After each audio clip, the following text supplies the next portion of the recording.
गोविंद राधे राधे राधे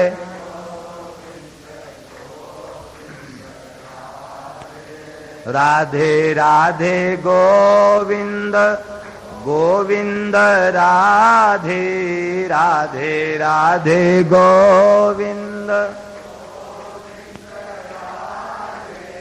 सुंदर सूत्र है कि प्रत्येक गृहस्थ यदि भगवान की वाणी से प्रकट इस सूत्र को अपना लेवें तो उनका गृहस्थाश्रम ही भगवत प्राप्ति का उपाय बन जाएगा, साधन बन जाएगा। घर में रहते भगवान मिल जाएंगे। बड़ा सुंदर सूत्र है, कंठस्थ कर लेना चाहिए, लिख लेना चाहिए, याद कर लेना चाहिए, हृदयस्थ कर लेना चाहिए। सुंदर बात कह रहे हैं भगवान। गृहे स्वाविशतां चापि पुंसां कुशल कर्मणां मदवार्ता यातयामानां न बंधाय गृहामता। जो लोग विधि पूर्वक गृहस्थाश्रम में प्रविष्ट हैं और ऐसा नहीं है कि वहां के कर्तव्यों से विमुख हैं, संसार के प्रति पिता माता पत्नी पुत्र अथवा नातेदार रिश्तेदार कुटुंबी अतिथि अभ्यागत उनके प्रति जो उनके कर्तव्य हैं उन कर्तव्यों का पूर्ण निष्ठा से पालन कर रहे हैं, विवेक पूर्वक गृहस्थोचित कर्तव्यों का भी पालन कर रहे हैं। गृहस्थाश्रम में प्रविष्ट हैं और गृहस्थोचित कर्तव्यों का वे पालन भी कर रहे हैं। बस केवल एक नियम यदि उन्होंने अपने जीवन में अपना रखा, क्या? मदवार्ता यातयामानाम। बस अपने जीवन का क्षण कालक्षेप मेरे नाम के संकीर्तन में, मेरी कथा के श्रवण में व्यतीत करते हैं तो उनका गृहस्थाश्रम बंधन कारक नहीं। गृहस्थाश्रम में रहो, जिस वर्ण में जन्म मिला है, जिस आश्रम में है, जिस वर्ण में है, उसका निष्ठा पूर्वक पालन करते हुए बस केवल कथा कीर्तन को नहीं छोड़ना। सत्संग में रुचि होने के बाद फिर उसका सतत सेवन करना चाहिए। और देखिए, उसके लिए यह आवश्यक नहीं कि हम कहीं जाएं तभी सत्संग मिले।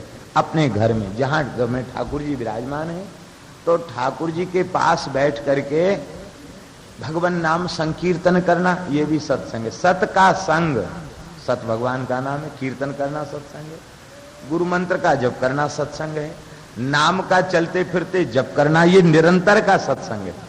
निरंतर नाम का जप, ये नाम का सत्संग है। और इसके बाद सदग्रंथ का स्वाध्याय, ये भी सत्संग है। आप मानस जी का पाठ करें तो यह अनुभूति करें कि गोस्वामी तुलसीदास जी महाराज के साथ हमारा सत्संग हो रहा है। उनकी वाणी है ना, तो उनसे सत्संग हो रहा है। रसिकों की वाणी पढ़ें, केलीमाल जी पाठ करने लग जाएं तो अनुभूति हो कि श्री स्वामी हरिदास जी महाराज से सत्संग हो। 84 जी पढ़ने लग जाएं तो अनुभूति हो महाप्रभु जी से सत्संग हो रहा है। कृतार्थ होकर केवल नियम नहीं, बस इतना नियम है, पाठ कर लिया हो गया, पोथी बंद की धर दिया, ऐसा नहीं। 5 दोहा पढ़ो, लेकिन मन लगा करके, डूब करके, चिंतन करके, अनुसंधान करके, जैसे सत्संग में समझ करके हृदय में धारण किया जाए, ऐसे। और देखो, ये विशुद्ध सत्संग है। सुनाने वाले लोग तो पता नहीं सत्संग के नाम पर क्या क्या सुना डालेंगे, बुद्धि को भी बिगाड़ सकते हैं। इसलिए जिन संतों की वाणियों का श्रवण करके ज्ञान भक्ति वैराग्य का पोषण हो, भगवान में अनुराग बढ़े, उनका सत्संग कर। सबका सत्संग भी मत करना। इष्ट मिले मन मत मिले, मिले भजन रस रीति, बस उससे प्रेम करो, उससे सत्संग करो। अन्य आश्रय का त्याग करो, वैष्णवों का आश्रय, भगवान का आश्रय, दूसरों के आश्रय का त्याग।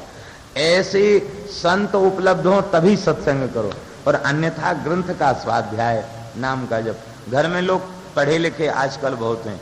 एक कोई व्यक्ति हाथ पैर धो के ठाकुर जी के सामने बैठ जाए, श्री भक्तमाल है, भागवत है, रामायण है, गीता है, सुंदर सुंदर संतों के कल्याण के लेख हैं, इन सबको पढ़े। एक व्यक्ति पढ़े, बाकी लोग श्रवण करें। और श्रवण में भी बहुत ग्रंथों का श्रवण न करें। अमुक पुराण, अमुक संहिता, बुद्धि भटक जाएगी। ये व्रत, ये उपवास, यहां ये लिखा है, यहां ये लिखा है। केवल भागवत धर्म का भटके नहीं बुद्धि। एक महात्मा बहुत भजन करने वाले थे, तो उन्होंने देवी भागवत पढ़ी, तो उनके हृदय में तमाम शंकाएं पैदा हो गई। ये है कि ये मणिद्वीप क्या है, वो बैकुंठ से भी बड़ा है क्या, गोलोक से भी बड़ा है क्या है। श्री जी का दर्शन करने गए, आर्त होके कहा महाराज हमारी भक्ति लूट रही है, रक्षा करो। तो उन्हें अनुभूति हुई कि किशोरी जी के अंग से, प्रत्यंग से तमाम देवी दुर्गाएं प्रकट हो रही हैं। उनको दिखाई पड़ा, बस उन्हें संदेह दूर हो गया। बोले सबकी अधीश्वरी यही है, बस अब शंका दूर हो। तो कहने का तात्पर्य यह है कि कई बार ऐसा भी हो जाता है, बड़ी बड़ी विचित्र प्रकार की कथाएं, वे सब असत्य नहीं है, सभी ठीक हैं, बस उन उपासकों के लिए वह ठीक हैं, वैष्णवों के लिए वो ठीक नहीं। वैष्णव तो जैसे पतिव्रता पति में अनन्य निष्ठा करती है, ऐसे ही अनन्य निष्ठा श्री ठाकुर जी में करे। यही इसलिए ग्रंथान नैवाभ्यसेद, बहुत ग्रंथों का अभ्यास न करे। संतों की वाणी, रसिकों की वाणी, श्रीमद् भागवत, रामचरितमानस, भक्तमाल, ये ग्रंथ आर्ष ग्रंथ हैं। इन ग्रंथों का सत्संग करे, जिनसे भगवान में प्रीति बढ़े वह करे। बस ऐसा करने पर न बंधाए गृहमता। उधर गुजरात में लोग एक भजन में, आरती में गाते हैं, जिन्हें अगन तुलसीनो क्यारो सालिग रामनी सेवा, और जिन्हें अगनिये कथान कीर्तन तेजन वैकुंठ देव। कथा कीर्तन होता, तुलसी का क्यारा है, सालिग्राम जी की सेवा है, ये सब वैकुंठ के अधिकारी हैं। उनका घर भगवान का धाम बन जाता है, जिनके घर में कथा कीर्तन होता है। बोलो भक्तवत्सल भगवान की। ये सूत्र बताया। अब तो प्रसन्न हो गए प्रचेता, बोले बस घर में जा रहे हैं, कथा कीर्तन करेंगे, आनंद से रहेंगे। क्योंकि कथा कीर्तन के प्रकाश में जीव भटक नहीं पाता, भगवान से विमुख नहीं हो पाता। अब बस भगवान का संबंध मजबूत बना रहता है, वो मजबूत बना रहता है तो संसार में वो फंसता नहीं है, कहीं आ सकता। इन्होंने विवाह किया और इनके यहाँ प्राचेतस दक्ष उत्पन्न हुए।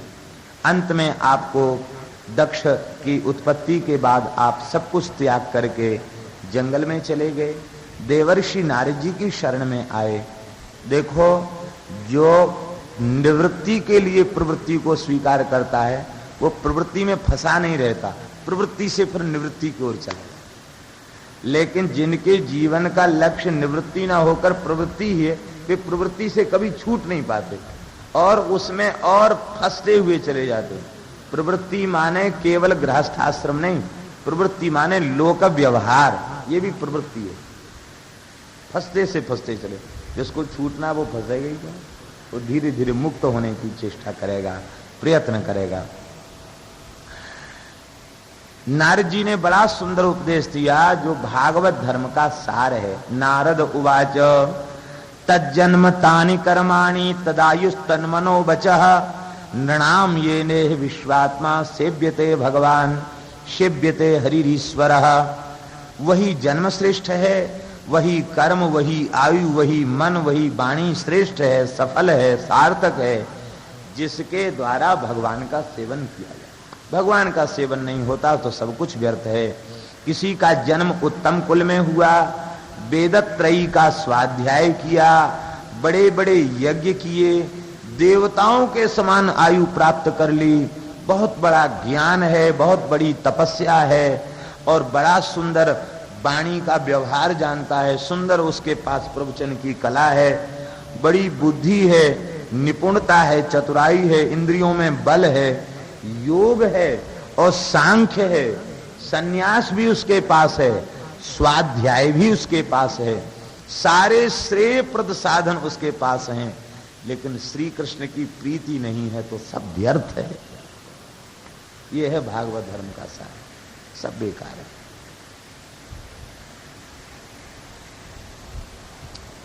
क्योंकि श्रेयसामपि सर्वेषाम् आत्मा ह्यवधिरर्थतः सर्वेषामपि भूतानां हरिः आत्मात्मदः प्रियः। समस्त कल्याणों की अवधि आत्मा है और आत्मा के स्वरूप का बोध कर प्रदान करने वाले, जीव के निज स्वरूप का अनुभूति कराने वाले श्री ठाकुर जी वे ही आत्मा हैं, वे ही सबके आत्मा के रूप में विराजमान हैं। इसलिए उनकी प्राप्ति के बिना जीव का कल्याण संभव नहीं है। तब एक प्रश्न उठा कि भगवान की भक्ति करें कि तमाम महाराज भक्ति के लिए तो लाइन लगी खड़ी है, किस किस की भक्ति करें? बोले केवल भगवान की भक्ति करो, बस सब तृप्त हो जाएंगे। यथा तरोर्मूल निषेचनेन तृप्यन्ति तत्स्कन्ध भुजोपशाखा प्राणोपहाराच यथेन्द्रियाणाम् तथैव सर्वार्हणमच्युतेज्य। जैसे वृक्ष की मूल में जल सींचने से संपूर्ण वृक्ष हरा भरा हो जाता है, ऐसे ही श्री ठाकुर जी की आराधना उपासना करने पर कोई देवी देवता रूसता नहीं है, सब मन जाते हैं। अलग अलग डाली पत्ते में पानी छोड़ो, क्या लाभ है पेड़ को? जड़ में छोड़ो, पूरा वृक्ष हरा भरा। ऐसे ही जो भगवान के शरणागत भक्त हैं वे संपूर्ण प्रकार के ऋण से मुक्त हो जाते। ये बात एकादश स्कंद में इसी से संबद्ध बात कही गई। नवयुग ईश्वर संवाद में ये कहा गया कि देखो, जो अनन्य भाव से भगवान की शरण में चला गया वो किसी का कर्जदार नहीं। न देवर से भूताप तृणाम न किंकरो नाय मणि चराजन सर्वात्मना यह शरणम शरण्यम गुतो गतो मुकुंदम परिहृत्य कर्तनम। वो किसी का कर्जदार नहीं। भगवान की पूजा किया तो भगवान सबकी जड़ है, देव ऋण से मुक्त हो गया। भगवान की भक्ति को छोड़कर देव पूजन करने पर भी देव ऋण से मुक्त नहीं हुआ। जड़ को छोड़ दिया, मुक्त कैसे होगा? मूल को छोड़ दिया, मुक्त नहीं होगा। कितने लोग थे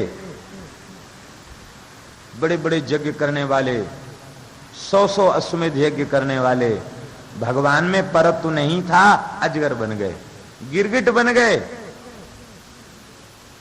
इसलिए भगवान की भक्ति, भगवान की आराधना, देव ऋण से मुक्ति। ऋषि ऋण से मुक्ति क्यों? बोले ऋषि ऋण से संपूर्ण ग्रंथों का तात्पर्य भजन में है। भजन में लग गया, सत्संग में लग गया, ऋषि ऋण से मुक्त हो गया। भगवान का प्रेमी भक्त प्रेम में डूब करके कथनचित उससे कोई क्रिया का त्याग हो जाता है तो उस क्रिया के त्याग का फल उसे नहीं भोगना पड़ता। संध्या करनी चाहिए, संध्या बंदन ब्राह्मण का कर्तव्य है, लेकिन कभी भजन में डूब गया, कीर्तन में डूब गया, अश्रुपात होने लगे, भूल गया संध्या, भूल गया जप, भूल गया तर्पण, तो कर्म का लोभ का पाप लगेगा नहीं। तस्य कर्माणि कुर्वन्ति 60 कोटि महर्षयः। 60 करोड़ ऋषि उसके बदले संध्या कर लेंगे, तर्पण कर लेंगे, देव पूजन कर लेंगे, लेकिन भक्त को क्रिया के लोभ का त्याग, क्रिया के त्याग का या क्रिया के लोभ का पाप उसे नहीं भोगना पड़ता। होना चाहिए भागवत धर्म में निष्ठा, नाम में निष्ठा। श्री बिल्वमंगल जी महाराज ने तृतीय शतक में कृष्ण करणामृत के उपसंहार में कहा है, संध्या वंदन भद्रमस्तु भवतः भूष्णान तुभ्यं नमो भो देवाः पितरश्च तर्पण विधौ नाहं क्षमः क्षम्यताम् यत्र क्वापि निषद्य यादव कुलोत्तम सस्य कंसद्विषः स्मारं स्मारमघं हरामि तदलम मन्ये कि मन्येन मे। हे संध्या वंदन, अब आपका कल्याण हो। हम ब्राह्मण जरूर हैं, बहुत दिन किया, अब आपका कल्याण। अब भगवान के प्रेम में हम बेसुध बने रहते हैं। अब संध्या में संकल्प पढ़ा जाता है, अमुक मास से, अमुक पक्ष से, अमुक ऋतु, हमको कुछ होश ही नहीं रहता, हम क्या पढ़े मां। संध्या वंदन भद्रमस्तु भवता, भो स्नान तुभ्यम नमो। हमें तो भजन प्रेम में बेसुध होने के कारण स्नान की भी सुध बुध नहीं रहती। ए स्नान देवता, आपको भी नमस्कार है। अरे देवताओं पितरों, हमारी आशा लगाए क्यों बैठे हो कि गंधाक्षत पुष्पाणि समर्पयामि और तर्पयामि तर्पयामि करूंगा, हमसे आशा छोड़ दो, क्योंकि ना हम क्षम्यताम। अब तो श्री कृष्ण ने हमारे चित्त को चुरा लिया है, इनके चरणों में हमारा मन लग गया है। अब हम इस काम करने में समर्थ नहीं है, ये कर्मकांड अब हमसे नहीं होगा। अरे भाई, ये सब नहीं करोगे तो तुम्हारे पापों का नाश कैसे होगा? बोले हमको पापों के नाश की बड़ी सुंदर दवा मिल गई। बोलो वृंदावन में यार, कौन सी दवा मिल गई? यत्र क्वापि निषद्य। घर में करो संध्या तो 1 गुना फल, बाहर करो तो 10 गुना फल, गौशाला में करो तो 100 गुना फल, और सहस्रम जाह्नवी तटे, गंगा जी के तट पर करो तो 1000 गुना फल, जमुना जी के तट पर करो तो 1000 गुना फल, और भजन कीर्तन कहीं भी करो उसका अनंत फल। इस आसन पर बैठो तो ये मिलेगा, इस दिशा की ओर मुंह करो तो ये मिलेगा। और यत्र क्वापि निषद्य, चाहे जहां, बस जहां रुचि लगी, किसी लता कुंज के नीचे बैठ गए, अब कीर्तन करने लग गए, नाम की रट लगाने लग गए, बोले बस सारे पाप और पाप की वासना निर्मूल हो जाती है। अब तत् अलम, कीर्तन भजन में ही हमारा कल्याण हो गया। मन्ये कि मन्ये नवे, अब किसी अन्य से हमें प्रयोजन नहीं है।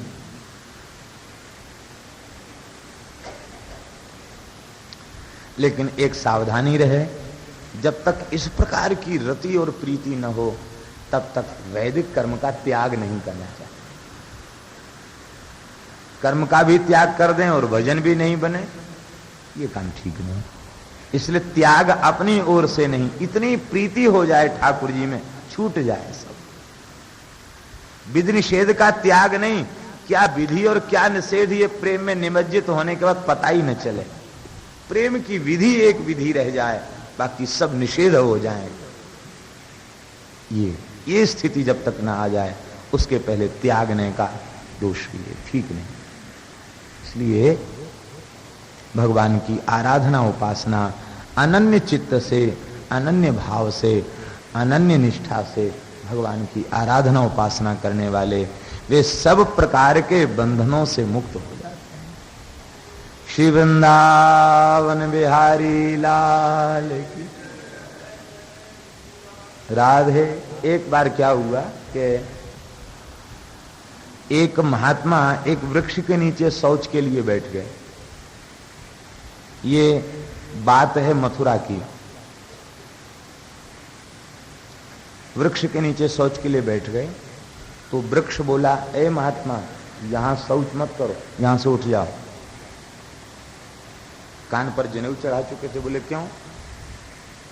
बोले मैं काशीवासी ब्राह्मण हूं, मेरे नीचे अपवित्रता मत फैलाओ। महाराज आप वृक्ष कैसे बन गए? अभी तो जनेऊ चढ़ाया था, मतलब त्याग नहीं किया था, उठ के खड़े हो गए। बोले आप वृक्ष की योनि में क्यों बने? बोले देखो, हमने ब्राह्मण होते हुए भी संध्या बंधन छोड़ दिया, इसलिए हमको वृक्ष बनना पड़ा। लेकिन संध्या बंधन हमने क्यों छोड़ा? बोले इसलिए छोड़ा कि हमको वैष्णव ग्रंथों में रुचि बढ़ गई, उनके अध्ययन में लग गए, तो बस उन्हीं में अध्ययन करते रहते संध्या। जितना प्रेम अपेक्षित था उतना प्रेम हमको नहीं मिला। लेकिन वैष्णव ग्रंथों के स्वाध्याय के कारण संध्या वंदन आदि कृत्य छूट गए। बस इसी महिमा के कारण हमको ब्रजभूमि में वास मिला और ठाकुर जी हमारी छाया में रोज विश्राम करने आते हैं। इसलिए हमारे स्थल को गंदा मत करो, अपवित्र मत करो। ठाकुर जी खेलने आते हैं हमारी छाया में, इसको अपवित्र मत करो, यहां से आगे चले। ये श्री ठाकुर जी की अद्भुत लीला है। इसलिए तदैव सर्वार्हुण मच्युतेज्या, इसलिए तुम निरंतर भगवान की उपासना करो। हे प्रचेताओ, भगवान को प्रसन्न करने में कोई कठिनाई नहीं है, बड़ी सरलता से भगवान को प्रसन्न किया जा सकता। प्रसन्नता के सूत्र क्या है, बड़ी सुंदर बात बता रहे हैं। दया सर्वभूतेषु संतुष्ट्यायेन केनवा सर्वेन्द्रियोपशान्त्या च तुष्यत्यासु जनार्दनः। प्राणी मात्र पर दया करने से और भगवान की कृपा से जो कुछ प्राप्त हो जाए उसी में परम संतुष्ट रहने से और अपनी इंद्रिय मन इन सब को उपशमित करते हुए भगवान के स्मरण से जनार्दन आसुतुष्यति, भगवान शीघ्र प्रसन्न हो जाते। भगवान को प्रसन्न करने के लिए प्राणी मात्र पर दया और प्रत्येक स्थिति में संतोष और इंद्रिय और मन पर निग्रह, ये तीन बातें बहुत जरूरी है। तीन काम कर ले, भगवान सहज प्रसन्न। इसी भाव को, इसी श्लोक के भाव को श्री मलुकदास जी ने अपनी वाणी में कहा। ना वह रीझे जप तप कीन्हे, ना वह रीझे जप तप कीन्हे, ना आत्म का जारे, ना वह रीझे धोती टांगे, ना काया के पखारे। कैसे रीझते भगवान? दया करे धर्म मन राखे, सब पर दया करे, मन को धर्म में रखे। दया करे धर्म मन राखे, जग से रहे उदासी, अपना सा दुख सबका जाने, ताही मिले अविनाशी। अपना सा दुख सबका जाने, ताही मिले अविनाशी। ये अपना सा दुख सबका जाने, इसी का भाव है श्रूयताम धर्म सर्वस्वम श्रुत्वा चैवावधार्यताम आत्मनः प्रतिकूलानि परेशान न समाचरे। जो अपने प्रतिकूल हो वो दूसरे के साथ व्यवहार न करे। अपना सा दुख सबका जाने, ताही मिले अविनाशी। ये फकड़ों की वाणी है, कोई लाग लपेट नहीं है इसमें। और सहे कुशब्द, कोई गाली दे दे सहन कर ले। बादहु त्यागे, वाद विवाद न करे। नारद जी भी कहते बादो नावलंब्या। सहे कुशब्द बादहु त्यागे, छाणे गर्भ गुमाना। सहे कुशब्द बादहु त्यागे, छाणे गर्भ गुमाना। यही रीझ मेरे श्री रघुबर की, कहत मलूक दीवाना। यही रीझ मेरे श्री रघुबर की, कहत मलूक दीवाना। हमारे राम जी की रीझ यही है, बस इतने से रीझ जाते। एक जगह और बताया भगवान को रिझाने का उपाय, दया करे, संत चरण का आश्रय ले, बस भगवान प्रसन्न हो जाएंगे। एक दया अरुदीनता ले रहिए भाई। प्राणी मात्र के ऊपर दया, हृदय में दीनता की भावना, तृणादपि सुनी चिंती भावना। एक दया अरुदीनता ले रहिए भाई, चरण गहो जाए साधु के रीझे रघुराई। चरण गहो जाए साधु के रीझे रघुराई। यही बड़ा उपदेश है, पर द्रोह न करिए। किसी से शत्रुता में, यही बड़ा उपदेश है, पर द्रोह न करिए। कह मलूक हरि सुमिर के, भव सागर तरिए। बस भगवान का स्मरण करके भव सागर से पार हो जाओ। संतों ने बहुत सरल वाणियों में सब कुछ बता दिया। श्री नारद जी का उपदेश प्राप्त करके प्रचेता कृतार्थ हो गए, सब जीवन मुक्त महात्मा हो गए और सबको भगवान के चरण कमल प्राप्त हो गए। जो इस परम पवित्र आख्यान का श्रवण करता है उसे भगवान में प्रीति प्राप्त हो जाती है। यदि चित्त उसका सकाम है तो आयु, धन, यश और कल्याण और ऐश्वर्य और गति सब कुछ उससे प्राप्त हो जाता है। बोलो भक्तवत्सल भगवान की। श्री प्रियव्रत जी महाराज का परम पवित्र वंश उत्तानपाद का वंश संपन्न हो गया, क्योंकि उत्तानपाद के वंश में प्रचेता और प्रचेताओं के पुत्र दक्ष और दक्ष के 11,000 पुत्रों को नारद जी ने विरक्त बना दिया। तो दक्ष ने 60 कन्याएं उत्पन्न की, कन्याओं से वंश चला।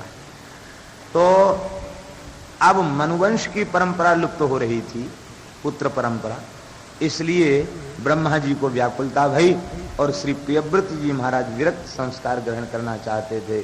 श्री ब्रह्मा जी ने आकर के उनको कहा, देखो तुम्हारा चित्त भगवान के भजन में लगा हुआ है, हम तुमसे अमृतमयी बात कह रहे हैं, तुम्हें भगवान के प्रति दोष बुद्धि नहीं रखनी चाहिए, तुम राजकुमार हो, प्रजा का पालन करना चाहिए। दुर्गाश्रितो निर्जित त्वं त्वब्ज नावांग्रि सरोज कोश यतस्य दुर्गाश्रितो, भगवान के चरण कमल रूपी कोश में तुमने अपने आप को बिठा रखा है। दुर्गाश्रितो निर्जित षट सपतना, 6 शत्रुओं को तुम जीत चुके हो, इसलिए भुंक्षो है भोगान पुरुषाति दृष्टान विमुक्त संगः प्रकृतिम भजस्व। आसक्ति शून्य होकर के भजन में लग जाओ। जो तुम्हें राजा का पद प्राप्त हो रहा उसे स्वीकार करो। नारद जी और श्री ब्रह्मा जी, नारद जी ने भी समर्थन किया और उनको राजा बनाया गया। इन्होंने 3 पुत्र आपके मनवंतराधिपति हुए और आपके कुछ पुत्र जो है वे अग्नि के स्वरूप हो गए। ऊर्जस्वती नाम की कन्या, उनका विवाह शुक्राचार्य जी से हुआ, देवयानी नाम की बेटी भई। आग्निध्र इद्म जो हिरण्यबाहु, मेधा, धृतपृष्ठ, सवन आदि आपके पुत्र हुए। उनमें से आपने 7 दिन तक सूर्य बन करके प्रकाश किया। रथ की धुरी से 7 समुद्र हो गए और 7 द्वीप बन गए। प्रियव्रत कृतं कर्मो कून कुर्यात् विनेश्वरम। प्रियव्रत ने जो कर्म किया उसको भगवान को छोड़कर दूसरा कोई नहीं कर सकता। प्रियव्रत भगवान की कला थे। श्री आग्नेय जी महाराज ने तप किया, ब्रह्मा जी ने ब्रह्मलोक से अप्सरा को भेजा और उससे आपने कई पवित्र संतानों को उत्पन्न किया। नाभि, किम पुरुष, इलाव्रत आदि पुत्रों को उत्पन्न किया। इनमें नाभि सबसे बड़े थे। ये बड़े ब्राह्मणों के भक्त थे। ब्राह्मणों ने भगवान से कहा, भगवान ये हमारा जजमान है, इसको आप जैसा बेटा हो जाए। भगवान बोले, न ब्रह्मवादो मृषा भवितु अर्हति ममैव हि मुखम यद द्विजदेव कुलम। ब्राह्मणों की वाणी मिथ्या नहीं हो सकती, क्योंकि ब्राह्मण हमारे ही मुख है। ब्राह्मणों की वाणी मिथ्या नहीं। ब्राह्मणों से मुखमासीत और मुखात अग्नि रजायत। भगवान के मुख ब्राह्मण है, अग्नि स्वरूप है ब्राह्मण। फिर भी आज न श्राप लगे न आशीर्वाद लगे, उसका कारण क्या है? इसका कारण यही है, जिह्वा दग्धा परान्नेन करौ दग्धौ प्रतिग्रहात् मनोदग्धम परस्त्रीभिः कथम शापः भवेत् कलौ। इसलिए श्राप नहीं लगता। लेकिन आज भी जिनकी जिह्वा व्यवस्थित है, परान्न भक्षण से बचती है, प्रतिग्रह का विचार पूर्वक जो प्रतिग्रह लेते हैं, भजन नियम में परिनिष्ठित हैं, जिनका मन व्यवस्थित है, आज भी उन ब्रह्मर्षियों के, उन संतों की वाणी आज भी मिथ्या नहीं होती। वे जो कह देते वही होता है। हमने तो संतों की वाणी ऐसी सत्य होते हुए देखी महाराज, जिसका कोई ठीक। एक गृहस्थ के परिवार में ऐसी घटना घटी कि उसके पिता को और उसके नाती को, माँ को, 3 को मजदूरों ने, घर में पुताई करने वाले मजदूरों ने हत्या कर दी। और पति पत्नी जीवित बचे। एक ही बच्चा था 11 साल का। एक घर में कोई नहीं बचा। पति पत्नी लौट के, दिल्ली में ये घटना घटी। लौट के जब वो लोग आए तो बड़ा भारी हादसा था। आखिर वो लोग पकड़े गए और लूट जो भई थी वो भी पकड़ में आ गई, लेकिन माँ बाप मर गए। अकेला लड़का वो था। वो ऐसा हो गया कि मरणासन्न हो गया, नौकरी पर नहीं जाए और कुछ नहीं करे। और पत्नी बड़ी समझदार थी, वो आत्महत्या करने से रोके। अंत में किसी ने कहा तो वो घूम फिर के खाक चौक आ गए। पुरानी बात है। महाराज जी के पास, खाक चौक वाले महाराज के पास आए, रोने लगे। तो महाराज तो फक्कड़ थे, डांट डपट के बोलने का उनका स्वभाव था। बोले दुनिया मर रही है, मैं कोई ठेकेदार हूं, क्या करूं, भाग जाए यहां से। बोले नहीं महाराज, इस पर दया करो, कृपा करो।